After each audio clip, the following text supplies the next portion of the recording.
Thank you once again, everyone, for dialing in, for YouTubing in, for tweeting into this most recent episode of Expert Expertise. As always, I am your host, Frank Edwards.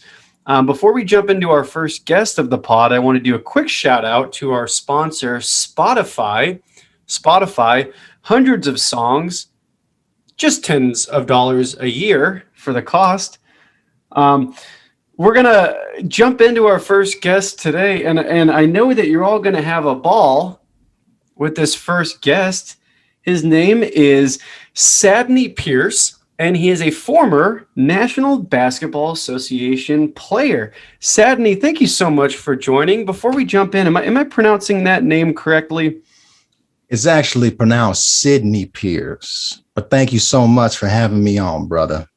Thank you once more for having me, my brother. I appreciate your time, and we're so much looking forward to having you here on the podcast. This is our first professional athlete that we've ever had, so I think it's going to be a real whirlwind today, and just a real joy for our tens of listeners out there. Could you start us off by just telling us a little bit about yourself for somebody that may not be acquainted with your illustrious career? How did you get into basketball as a young child?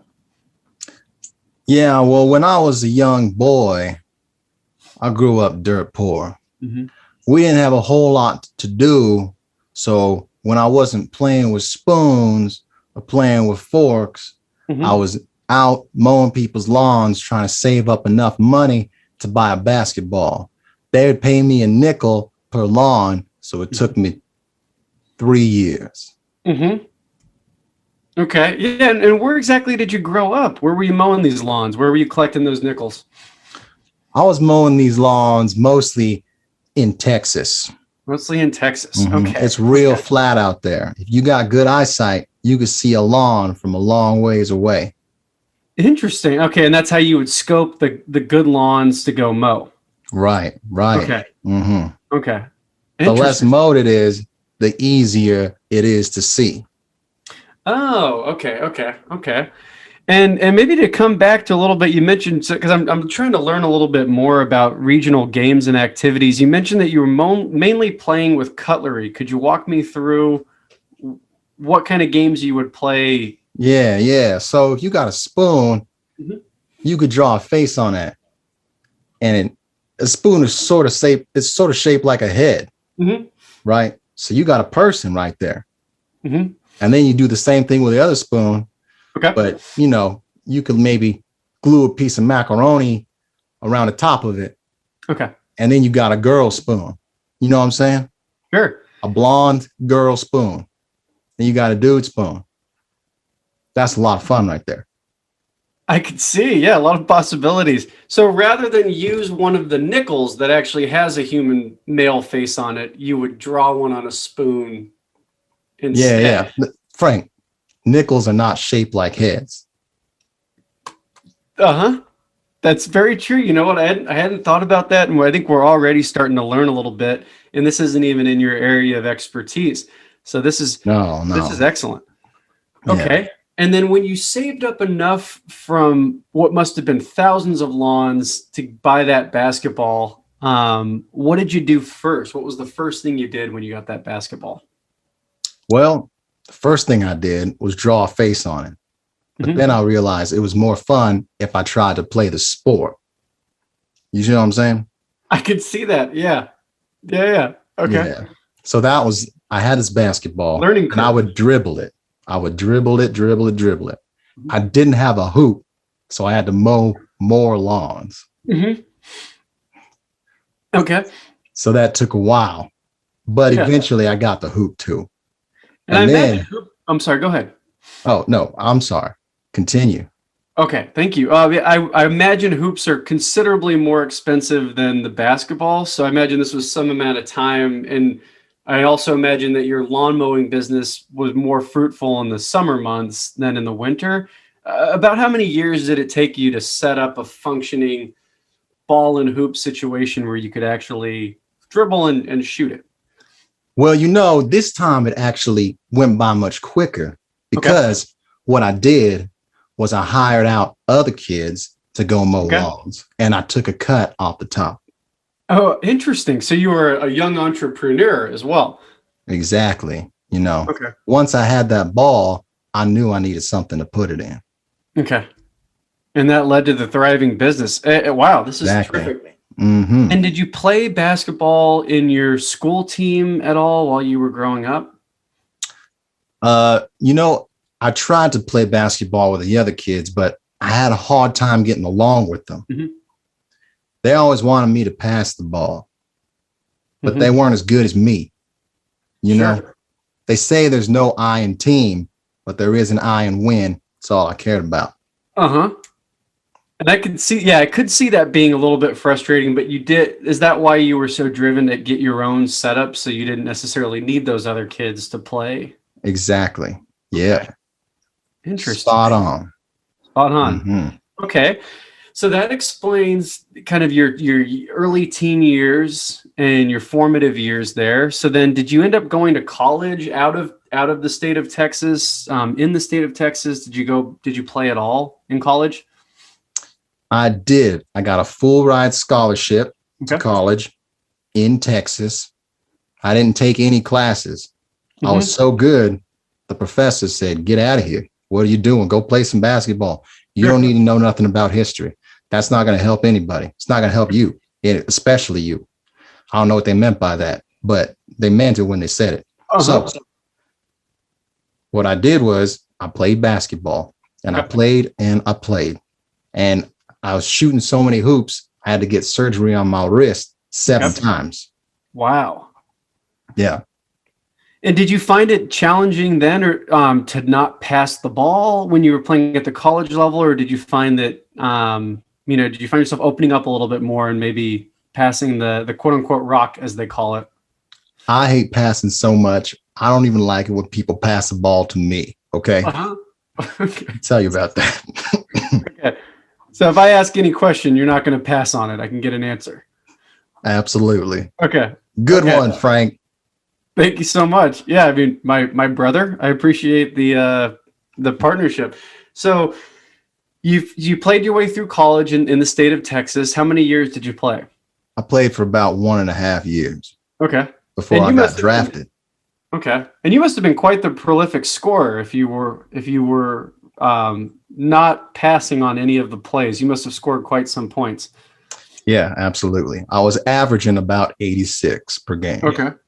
And what would you do if you were required to bring the ball in from out of bounds and the ref hands you the ball and usually one passes at that point? It's kind of your only option. What would you do in that circumstance? In that circumstance, I would foul the coach. Okay. Wow. So they had to take me out, put someone else in. Okay. So an intentional foul on your own coach or the other team's coach? Any preference, or just the nearest coach? Whatever coach was nearest. Okay. So you're averaging 80 points a game. I can see where you got a lot of attention at the from the NBA level. And I'm reading up on your biography. It looks like you played with quite some legends. So who drafted you, and who did you play with in your kind of initial career? So actually, I got drafted by the Bulls, and I played with Jordan. Wow. Playing the Jordan. Yeah. The Air Jordan. The Air Jordan. Yeah. And, they don't just call him Air Jordan because he's airheaded. He got some air on the court. Yeah. I was there and I witnessed it. And playing with him really opened up my eyes to this whole passing thing. Okay.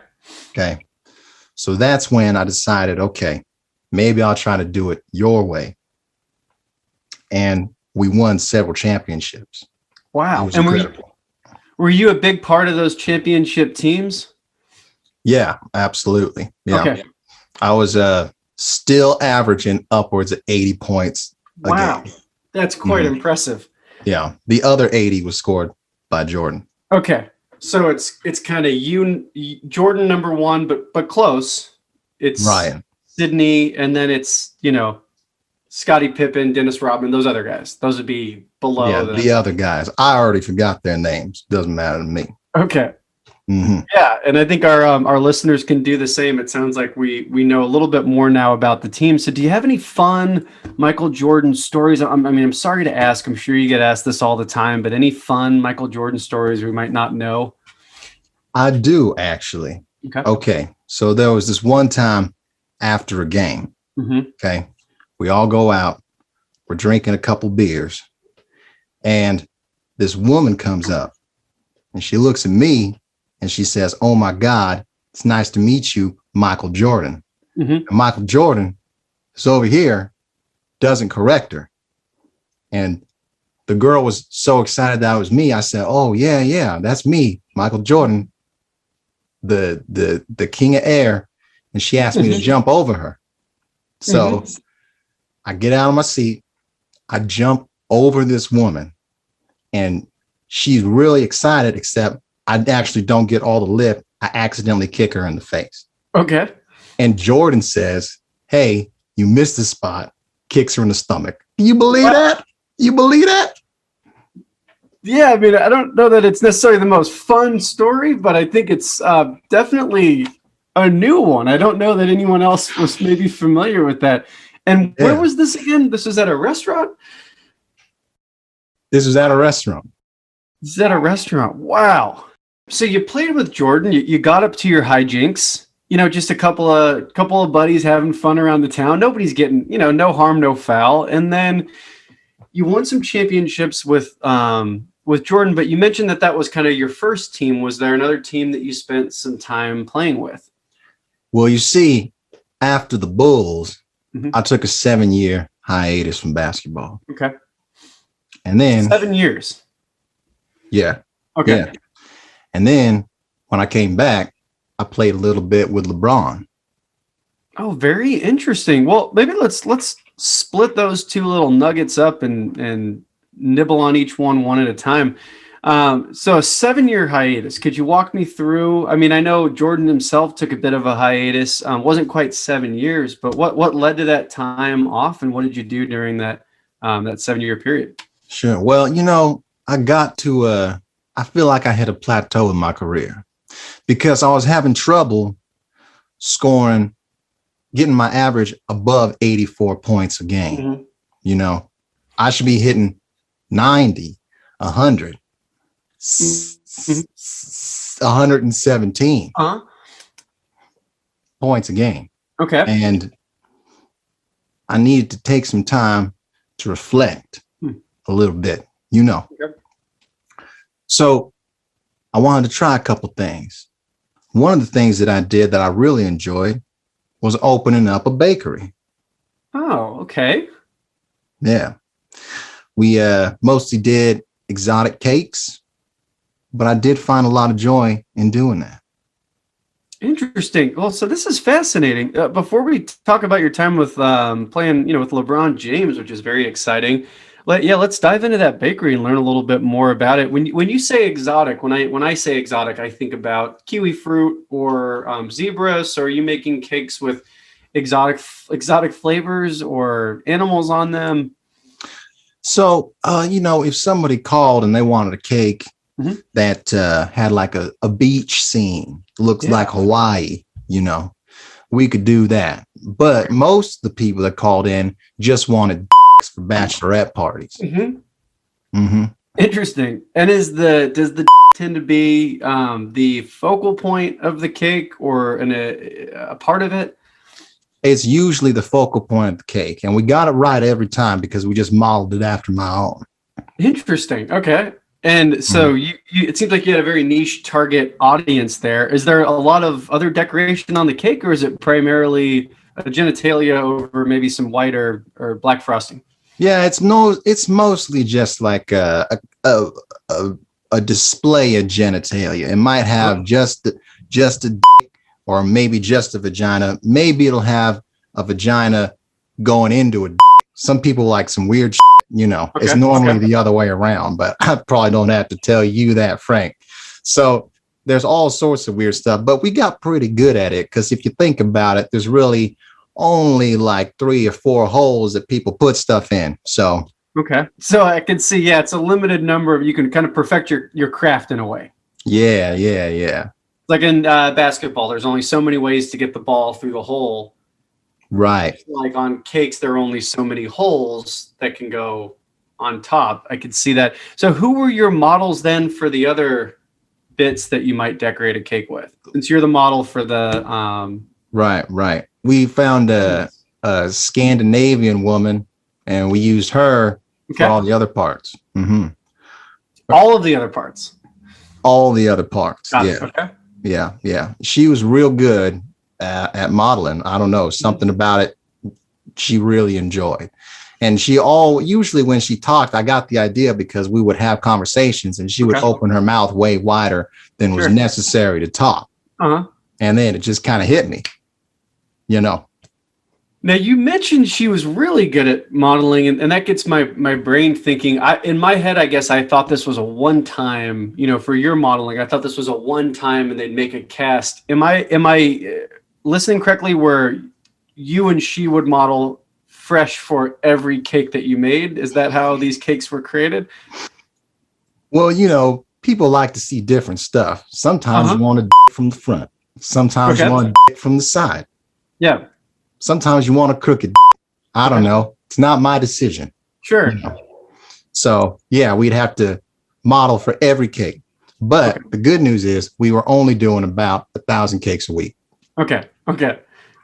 And were there people particularly interested in the cakes themselves, or were people coming by more to see how they were being created? Because I imagine the combination of this Scandinavian woman and a professional basketball player / multiple NBA championship winner might draw some eyes. Was this a public, for example, when I go to the bakery, often you can see kind of how the dough is being made in the background. Was there a public aspect to your cake making? Most of the stuff was done behind doors, but we did have a build your own cake website, and it was pictures of me and her naked, and you could pose as however you want for the cake.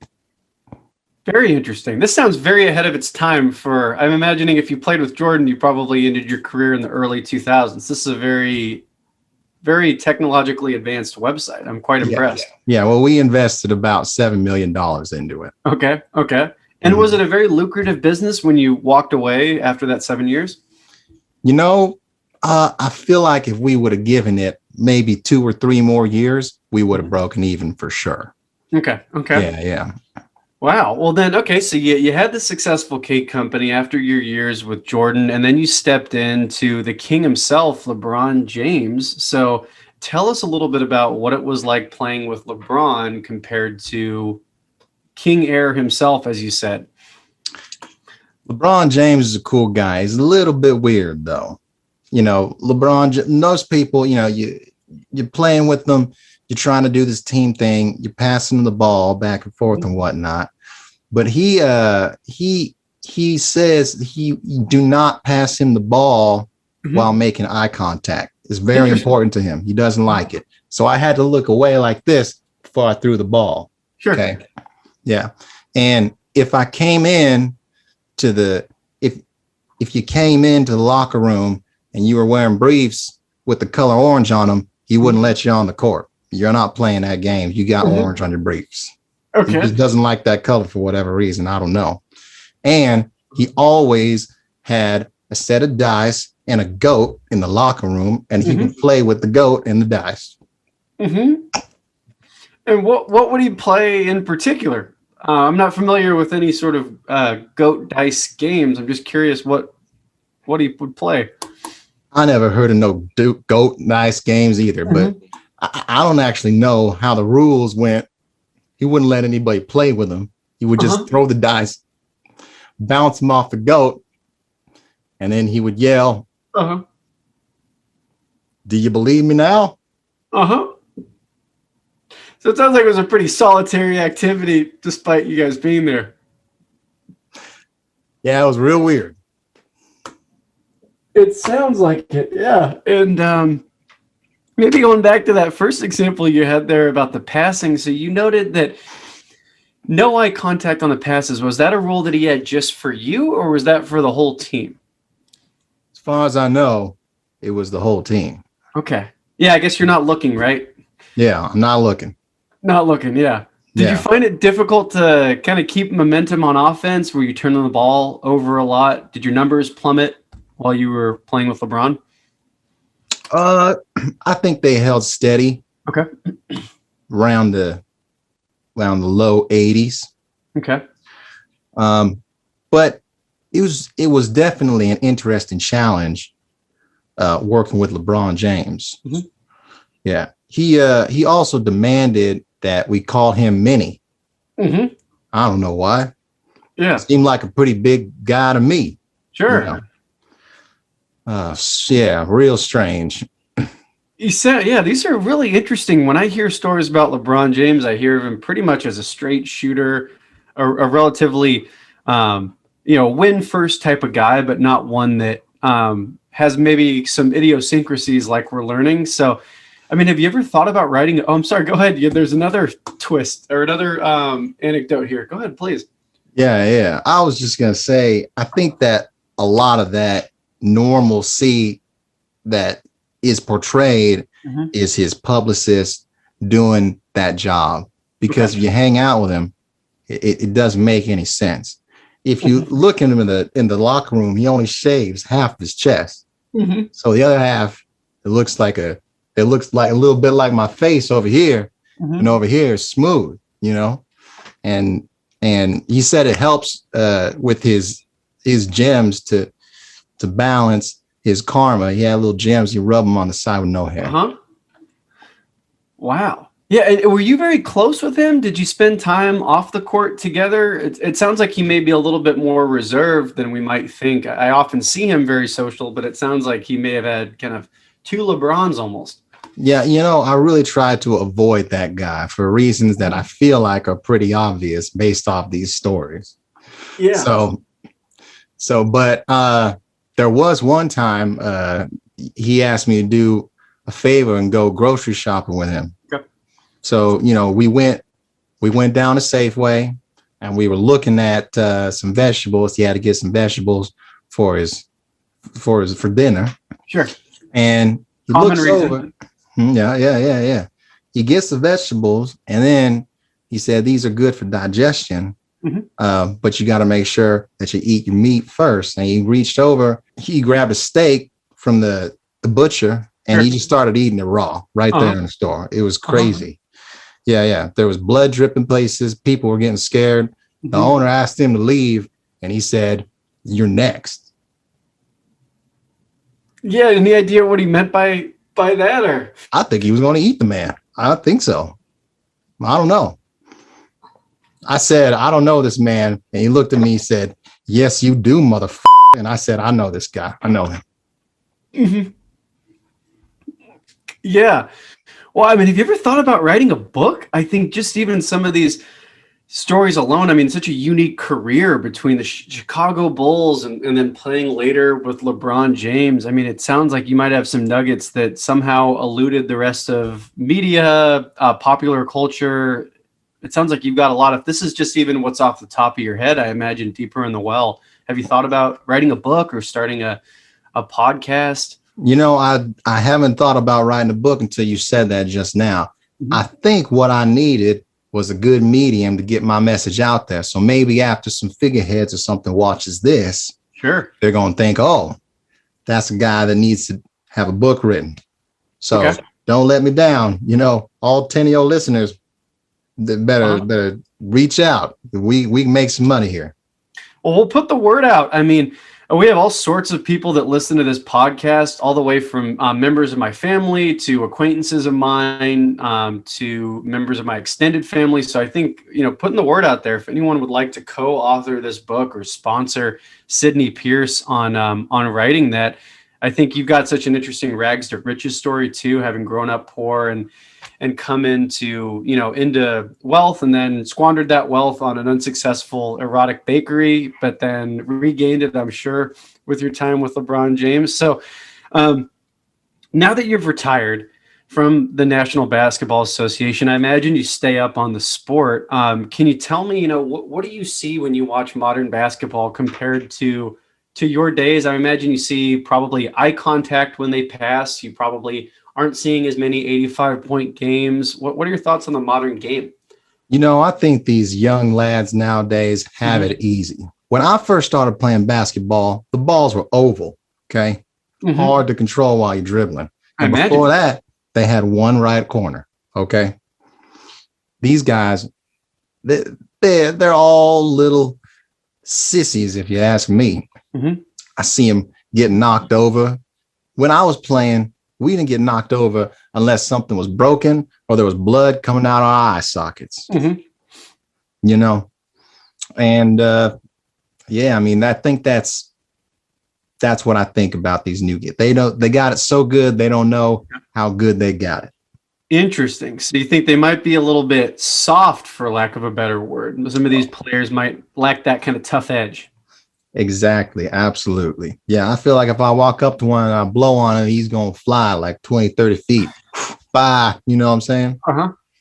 Yeah. It sounds like, played in a pretty tough, rough and tumble era compared to a lot of these modern athletes. So yeah, I had this arm broken 4 times.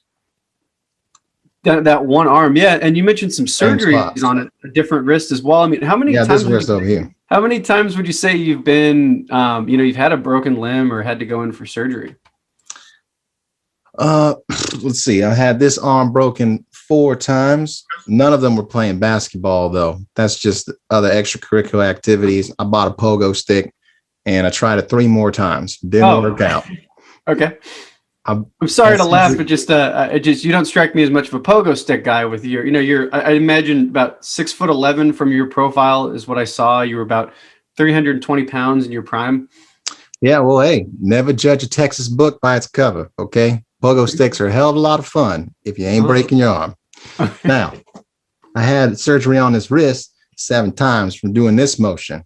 Okay. Shooting. Right. Yeah, I'll probably shoot the ball about 20,000 times in 2 days. Okay. Yeah. I'll sleep in between shots. Like that. Like almost like a micro nap.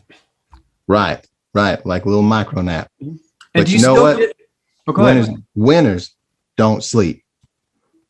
I hope that everybody at home hears that. You falling asleep, you ain't no winner. No sleeping for you. You want to be the best.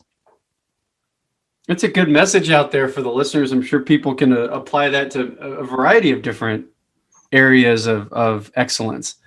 So what do you do now with your free time? I mean, do you watch a lot of basketball still? Are you, are you going to announce here on the pod that you're coming back to basketball? Is there just, what are you doing with your spare time? My spare time, mostly what I'm doing is writing in my blog. I got a basketball blog. Oh, okay. Might want to check that out. It's called Basketball for People Who Got Basketballs. That's the name of it. Talk about sports on there. We don't just talk about basketball, though. We also talk about football. And I'm not talking about that soccer stuff. Okay. Talking about American football. Oh, okay. And write in the blog. I really like lakes a lot. Sure. I love them. Okay. I don't spend a lot of time in them, but I like them a lot. I'm a lake enthusiast. And this is all on the same blog? Correct. So it's called Basketball for Guys with Basketballs, but it touches on, just to clarify, it touches on basketball and footballs and lakes. That's correct. Okay, very diverse. Yeah. All right. And you said do you have a team? Is this like your lawn mowing situation where you had support employees that are writing a lot of the content on this blog? Oh, this is me and my dog. Okay. My dog's name is Leaf. Leaf. Yeah. Leaf. Like that. Okay. Yeah, like, they fall from trees. Sure. They change colors and they shit on my rug. You know what I'm saying? Yeah, I do know what you're saying. Yeah. Interesting. And then So I got a reader email that just came through, and they were just curious. It sounds like I'm sure a pretty routine question that you get all the time. They're just curious if you could list out your top 10 shooting guards in the NBA. Who are your top 10 favorite shooting guards that currently play in the game? And they wanted to give you a little bit more of a challenge. They were curious if you could not use anyone in the Eastern Conference, just Western Conference players. So that was a question out there from John Steverman. John, thank you so much for writing that in. So whenever you're ready, Sidney, I think we'd love to hear who your top 10 Western Conference guards might be. Let me tell you something, John. If I had 11 fingers, I'd count myself 11 times. Okay. All right. Thank you so much for that. That was super helpful. We actually have another reader question that just came in. They mentioned that you mentioned football. They were curious if you could tell us what your least favorite thing is about the Wildcat offense and its modern iteration in the National Football League. Absolutely. Yeah. Take your time, by the way. I know it's quite a complex question. Let me think about this, because some say the best defense is a good offense. Mm-hmm. But the question is, how good does a good offense need to be before it then turns into a good defense? And is that a question for me? I'm more than happy to take it. Yes. Okay. Yeah, I guess I would think a good offense needs to be about twice as good as a good defense to be better than that defense. So that I'm not sure if that helped answer the question. Did I do okay on that one? You did fantastic. And that's just what I'm not seeing from the Wildcats. So. All right.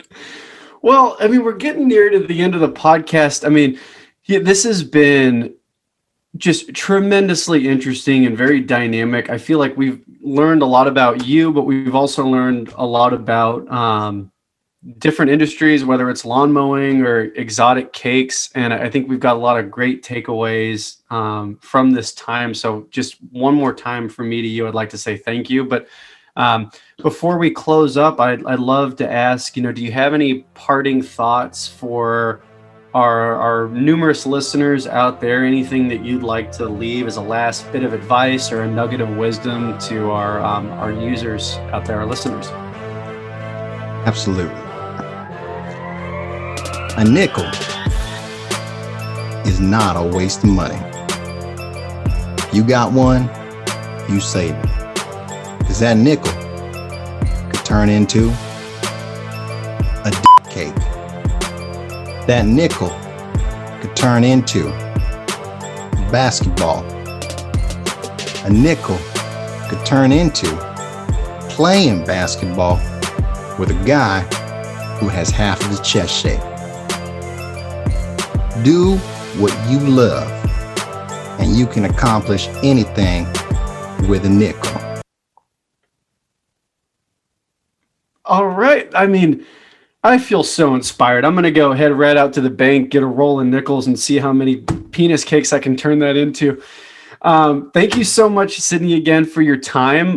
We're going to go ahead and close out this interview and move on into our next interviewee. Her name is Elizabeth James, and she is the world's tallest, shortest woman.